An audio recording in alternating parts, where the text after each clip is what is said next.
বৈষম্যবিরোধী ছাত্র আন্দোলন যে সকল বড় বিপ্লবের ট্রান্সলেশন ঘটিয়েছিল, মূলত জনতার কথার ট্রান্সলেশন ঘটিয়েছিল, সেই বৈষম্যবিরোধী ছাত্র আন্দোলন এই গণবিপ্লবকে ধরে রাখতে তাদের এই সপ্তাহে যে রেজিস্ট্যান্স কর্মসূচি ঘোষণা করেছে তারই অংশ হিসেবে আজকের দ্বিতীয় দিন আমরা বলে দিতে চাই, আপনারা সাধারণ ছাত্র নাগরিকের ব্যানারে আপনারা রাস্তায় আসুন। আমাদের যে অধিকার লুণ্ঠিত হয়েছে আমরা সেই অধিকারকে পুনরুদ্ধার করেছি, আমরা স্বাধীনতাকে পুনরুদ্ধার করেছি। সুতরাং এই ফ্যাসিস্ট গণঅভ্যুত্থানের মধ্য দিয়ে যে ফ্যাসিস্ট পতন হয়েছে, আমাদের এই প্রাথমিক বিজয়কে যতদিন না পর্যন্ত আমরা স্থায়ী করতে পারি ততদিন পর্যন্ত আপনারা রাস্তায় থাকতে হবে।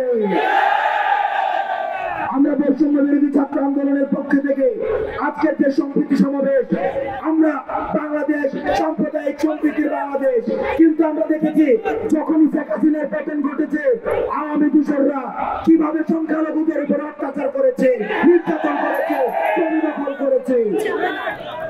আজকে আমরা এই শাহবাগ থেকে ঘোষণা দিতে চাই, বাংলাদেশের প্রত্যেকটা মানুষের সবার প্রাথমিক পরিচয় সবাই বাংলাদেশি। আওয়ামী প্রেসিডেন্টের দোসররা সারা দেশে বিভিন্ন স্থানে আমাদের সংখ্যালঘু ভাইদের বাড়ি ধরে উপশহরে হামলা করে, রাষ্ট্রীয় সম্পত্তিতে হামলা করে।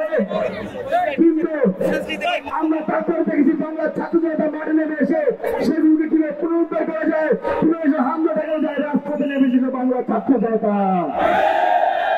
আগামী থেকে আমরা সেগুলোর জন্য সকলে একসাথে প্রস্তুত আছি। আমরা কি শান্তির বাংলাদেশ করতে পারবো?